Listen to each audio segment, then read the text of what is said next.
Hello everyone. आज हम इस वीडियो में हिंदी व्याकरण के अंतर्गत विराम चिन्ह देखेंगे।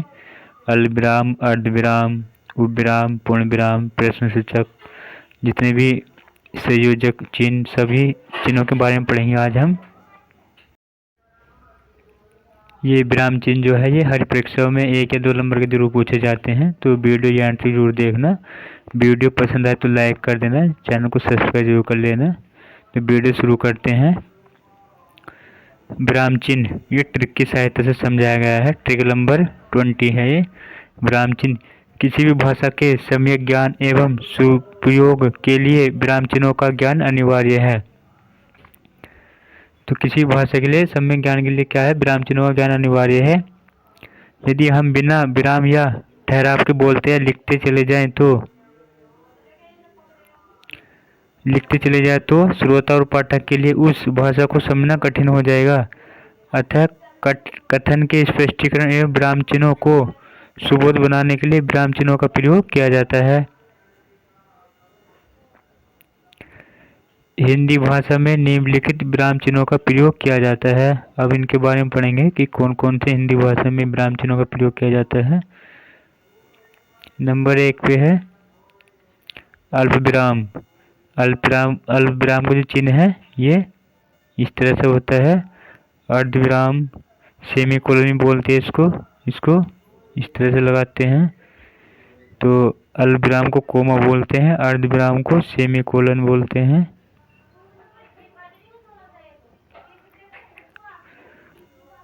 इसके बाद आता है उपविराम। उपविराम भी होता है। उपविराम का चिन्ह जो है ये अनुपात के जैसा होता है, इसको कोलन बोलते हैं। नंबर 4 पे पूर्ण विराम, फुल स्टॉप बोलते हैं इसको। ये एक डंडा, सीधे डंडे की तरह होता है एक पूर्ण विराम। अब नंबर 5 पे जो है प्रश्न सूचक, कोई भी प्रश्न पूछने के लिए इसका वाक्य का अंत में प्रयोग किया जाता है। विराम प्रश्नवाचक चिन्ह है ये।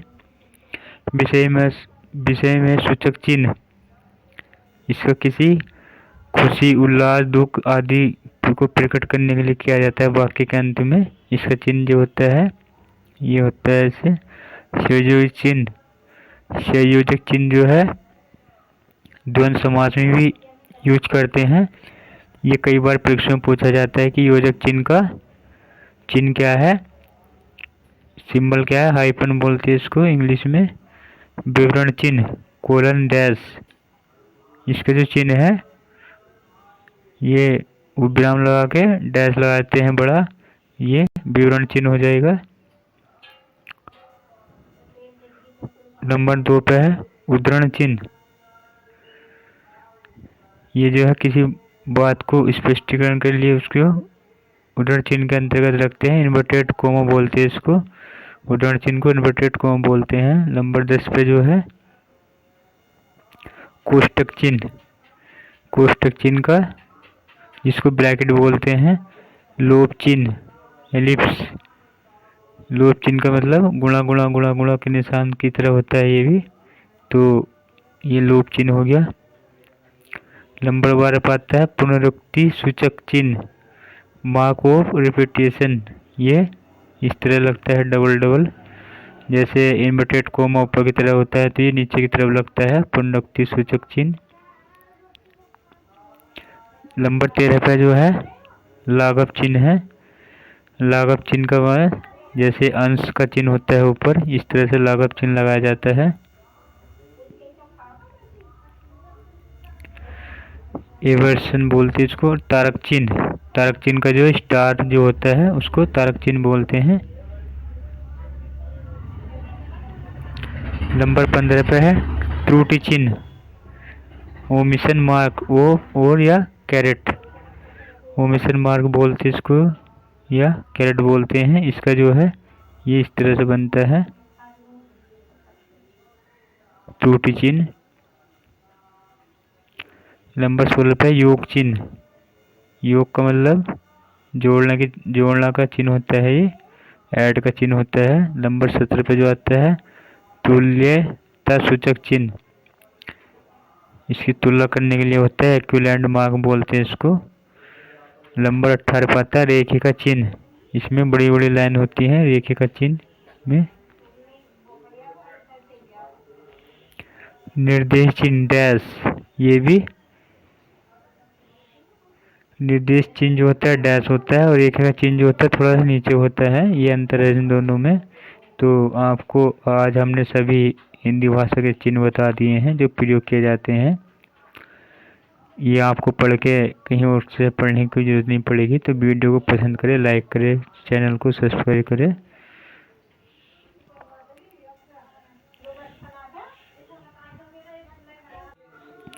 ट्रिक नंबर 21, अल्पविराम। अल्पविराम का, जिसको हम कोमा बोलते हैं, अल्पविराम का अर्थ है थोड़ी देर के लिए ठहराव।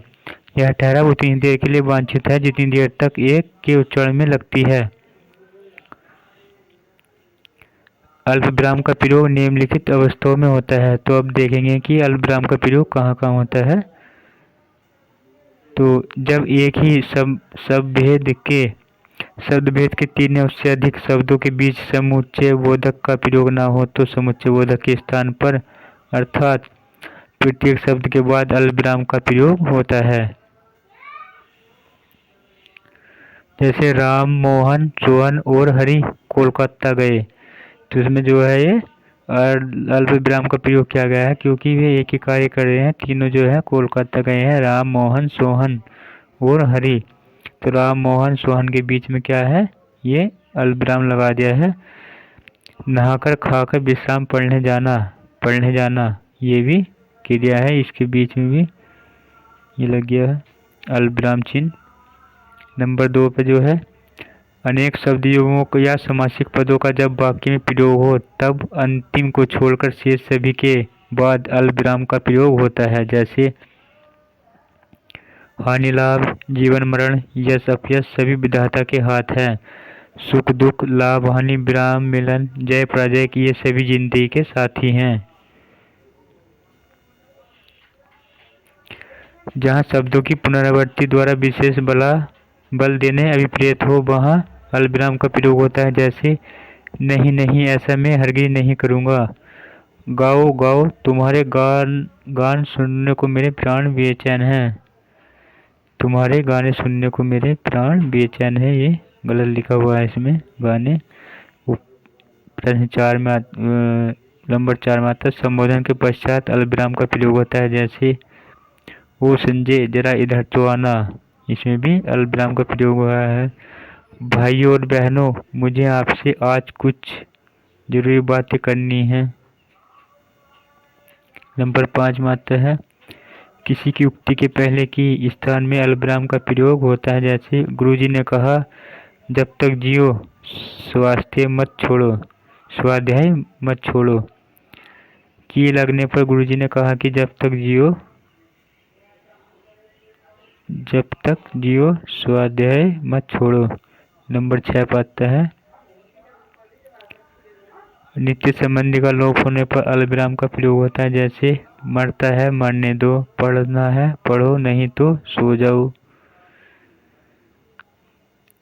किसी वाक्य में यह वह अब तब आदि के लुप्त होने पर अल्पविराम का प्रयोग होता है। जैसे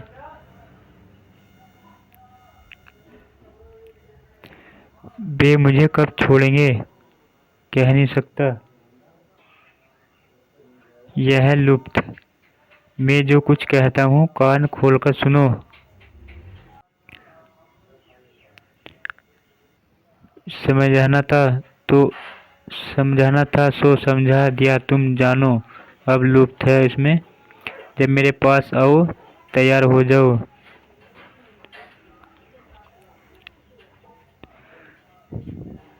यदि वाक्य के बीच में पदांश या वाक्य खंड आ जाए तो उसके दोनों छोरों पर अल्पविराम का प्रयोग होता है। जैसे चिंता चाहे किस प्रकार की हो मनुष्य को भस्म कर डालती है, इसमें अल्पविराम का प्रयोग किया गया है। सीता राजा जनक की लाडली कंटका किरण मार्ग पर पांव पयादे अपने पति के कारण बन गई थी। समानाधिकरण शब्दों में अंतिम को छोड़कर शेष सभी के बाद अल्पविराम का प्रयोग होता है। जैसे लंका का राजा क्रूर अत्याचारी प्रतिहारी रावण, यदि उद्देश्य बहुत लंबा हो तो बीच में अल्पविराम का प्रयोग होता है, जैसे काली कजरारी घटाओं में से लदा, बिजलियों के पैने तीरों से छिदा, सावनी आकाश युद्धभूमि में छत बिछत हाथी की समता कर रहा था। दो खंड वाक्य के बीच बीच और का लोप होने पर अल्पविराम का प्रयोग होता है। इसको और के लोप होने पर भी इसका अल्पविराम का प्रयोग करते हैं हम। संसार के मंच पर मनुष्य आता है, अपना खेल दिखाकर चला जाता है। यदि वाक्य का आरंभ हाँ नहीं अतः अच्छा बस वस्तु छी आदि से हो तो इन शब्दों के बाद अल्पविराम का प्रयोग होता है, जैसे हाँ तुमने ठीक ही कहा, नहीं ऐसा मत करना, अच्छा आप जा सकते हैं, अतः परोपकार सबसे बड़ा धर्म है। तो इनमें जो है सब में अल्पविराम का प्रयोग किया गया, हाँ नहीं अच्छा और अंत के बाद में। यदि वाक्य के मध्य में इसलिए इसी से पर परंतु किंतु अतः क्योंकि तथापि जिससे आदि अवयव का प्रयोग हो तो इनसे पहले कुछ विद्वान अल्पविराम का प्रयोग करते हैं, जैसे उसने परिश्रम नहीं किया इसलिए उत्तीर्ण न हो सका। धर्म हमारा जो भी हो पर हम सब हैं भारतीय ही। मैं दिल्ली अवश्य जाता किंतु आवश्यक कार्य आ जाने के कारण अब संभव नहीं दिखता। तो सम्मेलन में जो है अल्पविराम का प्रयोग किया गया है बीच में।